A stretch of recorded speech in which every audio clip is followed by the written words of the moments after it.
A code red for humanity. Curb emissions and dramatically reduce consumption or face a world that is fundamentally different. When Kermit the Frog sang, "It's not easy being green," I want you to know that he was wrong. He was wrong. There is no planet B. There is no planet blah. Blah, blah, blah, blah, blah, blah. It is unequivocal that human activities are responsible for climate change. If unprecedented changes are not made and made soon, there will be irreversible damage to the planet. Zero Carbon Easter. Hello and welcome to Zero Carbonista, Series 3, The Sky's the Limit. I'm Ian Collins. This is one of the few podcasts that takes the environmental agenda absolutely seriously and isn't afraid to tell it like it is when it comes to green-based issues. The agenda gets bigger on a weekly basis. Every Friday, we're here to look at those stories. The man with the baton is the green entrepreneur, Dale Vince. Morning to you, Dale. Yeah, morning, Ian. How's things? It's good, yes. I like the idea that you actually have a baton, by the way, that you carry around with you at all times. Yeah, not the kind that the police carry, obviously. Indeed. Yeah, yes, just kind of bastardizing the Gordon Gekko phrase with "green is good" wherever you go. Yeah, that would be me. Although right now I've got the heating on. I got rained on my bike this morning, and not good. I'm not cold, good. cold and wet. What a start to the morning. Let's cheer you up here because someone's suing Boris Johnson. So there's a good story to start with. Yeah, I mean, I want to say that's probably not unusual, but 3 young people, and they're claiming that Boris Johnson is basically failing younger generations and the global south with his approach to the climate crisis. Well, I mean, who could argue with that? Well, obviously, government lawyers have argued with that. And actually, one of them, a Mr. Honey QC, has said that the idea that climate change is going to harm people is just some kind of generalized kind of concept that may or may not happen in the future. It's like, wow. Yeah. A man with a name like Honey might know better, really. You'd think he'd be slightly more in touch with what's going on in the world of nature. Or a QC even. Do you know what I mean? But, and I thought climate denial was dead, actually. I thought we were into climate delay now as the new phase. But, here's a man that's saying, yeah, the idea that climate change is going to hurt people is just a generalized, vague concept. So, wow.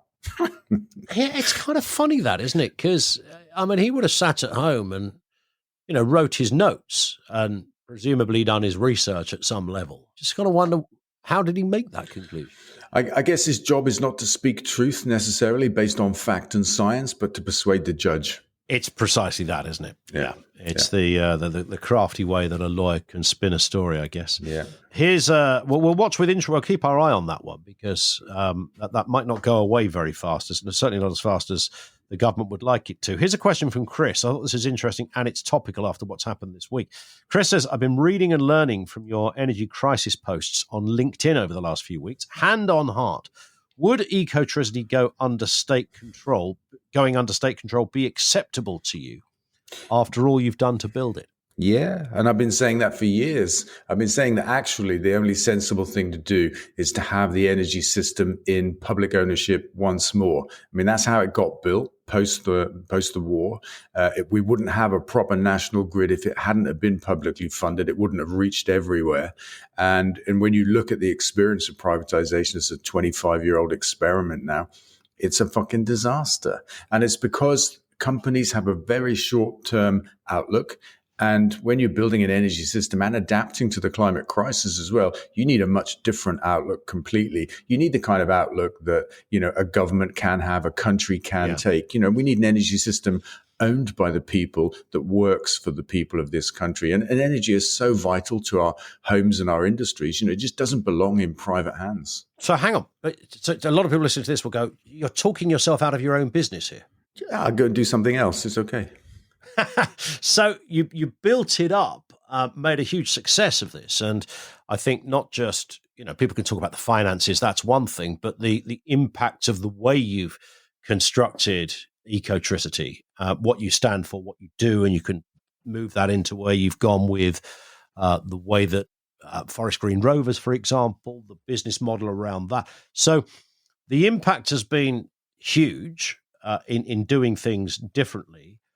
But you would happily leave that alone and hand it over almost to state control because you feel philosophically, that's really where energy should be managed. Well, I think it's the right outcome for our country to have a publicly owned energy system. And also, I dropped back in the early 90s to start this green energy thing. We were the first company in the world to do that. And the idea was to change how energy was made and fight the climate crisis that way. And look, that's happening. That's a mainstream concept now. So, arguably you could say job done. I don't need to carry on doing this. And in any way, what's more important actually is to solve this.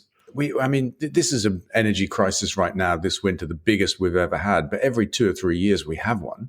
And we have the same fundamental underlying causes of that, our attachment to global fossil fuel markets, not just for the supply of fossil fuel, but for the price of fossil fuel. Because 50% of our gas today comes from our North Sea, but it's priced by the global market. Sure. It went up fivefold in price this year when the cost of extraction didn't. We're completely, utterly dependent on this global market, this pinnacle of free market, this uber capitalist model, is destroying our economy and making people's lives miserable. People that can't afford to heat their homes and stuff like that. We just shouldn't have to endure it. No, you're right. But, there will always be that argument that will come back and say, the 1970s were proof that, the state shouldn't be running a whelk stall, let alone the country's energy infrastructure. They get things horribly wrong. If you remove incentives in some way, then things get sloppy. People have got nothing to aspire to. It doesn't mean that energy won't be expensive. It doesn't mean it won't be a disaster, because just because the state own it doesn't mean to say it's going to be good.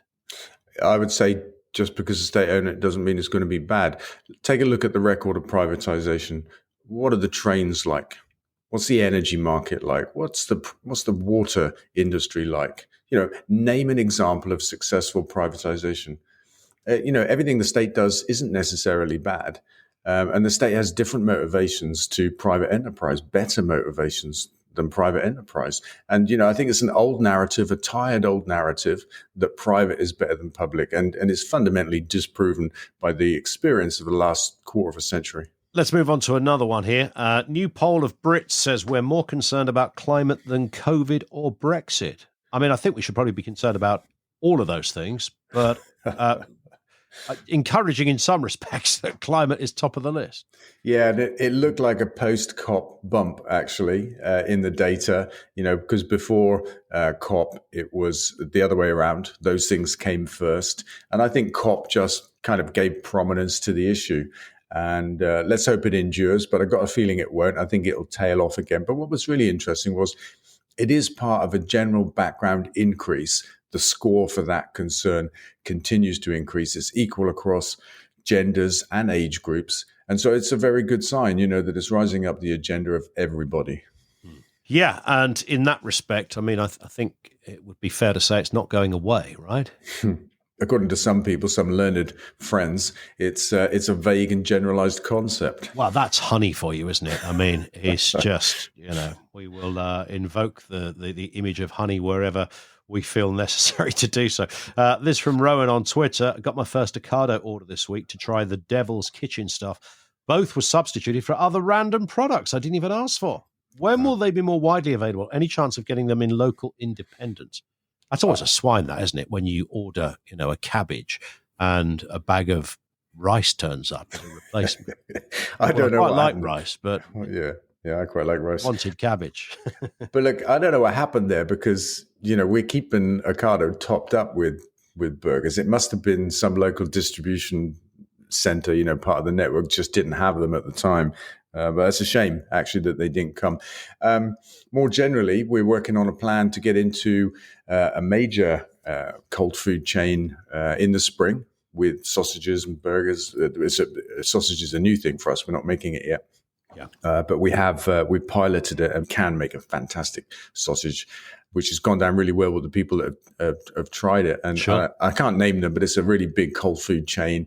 And, we should be in it by spring. We've got to expand our factory in order to do that because we're maxed out at the moment, which is great news in many ways. Although then we bump into kind of all kinds of practical issues, including planning, my favorite issue. you know, but we're on it actually. And the Devil's Kitchen looks to have an amazing future. We just can't keep up with demand at the moment. Here's a story from Down Under. This is quite disturbing. A joint report by the human rights bodies and environmental groups has found activists are increasingly facing repression by Australian governments. The report comes as ABC publishes allegations Vic Forests carried out a campaign of surveillance against anti-logging protesters. And the report by both the Human Rights Law Centre, Greenpeace, Australia Pacific, and the Environmental Defenders Office tracks how pressure from business interests, legal challenges, and policing tactics have converged to create an environment of repression for those protesting inaction on climate. Yeah. So what can you say? Australia, I mean, they're complete climate laggards, aren't they? I mean, the climate policies are beyond parody. In fact, you know, they're going to get to net zero without stopping fossil fuel use based on technology that doesn't even exist yet and never will exist, quite frankly. And so, yeah, is it surprising that they're trying to repress the protesters? It isn't to me. But look, it's happening in our country too. You know, pre-COP, the Insulate Britain people were saying, we're not being locked up and we don't understand it. We're breaking injunctions. We've been told we're going to be locked up. And we think it's political that the government doesn't want climate protesters in jail just ahead of COP26. Guess what? They were right. There's a whole bunch of them in jail right now. Immediately after COP, straight to court, straight to jail. That repression, that happens here as well.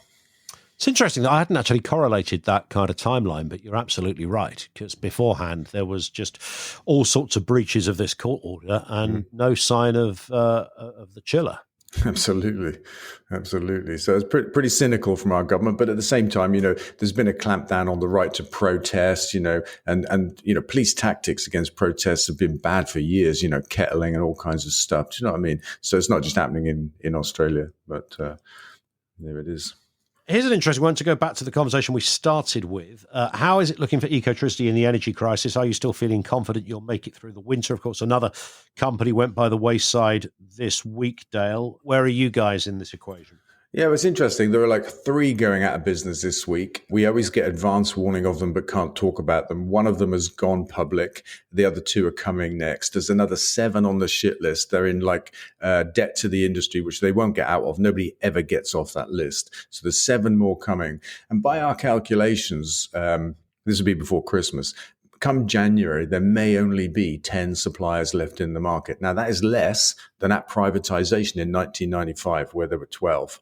Yeah. And so that's a bit of an indictment of how this market has been run. Bulb has obviously just gone into administration, into a special process, because with 1.7 million customers, it just had more than the whole system could absorb. So the government have become an energy company, which I absolutely love, because they've been stood on the sidelines, stony-faced towards the energy industry, saying they will not move the price cap. They're forcing energy companies to sell power for less than they have to buy it for. They're forcing effectively a £1,000 per customer per year cost on the energy industry. And now they're bearing it themselves. They've just set aside £1.7 billion of public money to support Bulb customers. And that was a cost that they would have imposed on Bulb had Bulb not gone bust. And, for me, it's a marvelous thing, because now the government are experiencing just what it's like to be in this crazy, fucked up energy market. And maybe that will help. I don't know. It might be, yeah. It's but you're kind of safeguarded against this? Well, we hedged, and that's the big thing that a lot of companies didn't do. I have to say, though, interestingly, I don't believe that was Bulb's problem. I think they had hedged. And so the fact that the government are picking up the complete unhedged cost at £1,000 per customer suggests to me that somebody at Bulb took those trades away, took the value of those trades away and pocketed them, left the government holding the baby. I think the government have been burned in the administration process, something that we're intending to look into. And let's go to this question, Dale. Ollie on Twitter. Dale, what do you reckon Forest Green Rovers' chances are this year for promotion? I would say never better. They've never been better. I mean, look at us, top of the table, 5 points clear, game in hand. We've lost 2 games all season. But beyond that, I mean, more importantly, we play really good football. We're playing really consistently. Our new head coach has built this great team spirit. You can see it on the pitch. It's quite incredible. Honestly, I think we will go up this year. I think we could win the league. We might even set a points record. That's where I'm at the moment. Well, I mean, I was just looking at you're 5 points ahead and a game in hand over Exeter. So, I mean, that's a pretty encouraging place to be. Then again, so are Swindon a game in hand too. But 5 behind us. But still 5 behind. Yeah, I look at our team. I look at the way we play, the way we overcome the different challenges. I look at the strength in depth in the squad. When we have to swap it around a bit, and I just think that combined with the new head coach, the attitude that he's built within the squad. I think this is going to be a fantastic season for us. I mean, it already is. We're a third of the way through, and we're flying. Somebody said to me the other day, "Forest Green are flying." I was like, "Shit, they're not, are they?" That's not what he meant. Love it. There we go, Dale. Have a cracking weekend, and we'll speak in a week's time. Yeah, fabulous. Thanks, Ian. See you later. Good work. That's Dale Vince, and that's it for this episode. Don't forget, of course, to follow this podcast from your podcast provider so that you get each new episode automatically. If you want to get in touch, you can email zerocarbonista@ecotricity.co.uk, and make sure you're following Dale Vince on social media. Important this, twitter.com/Dale Vince, facebook.com/Dale Vince, and you'll also find Dale on LinkedIn. We'll see you in a week's time.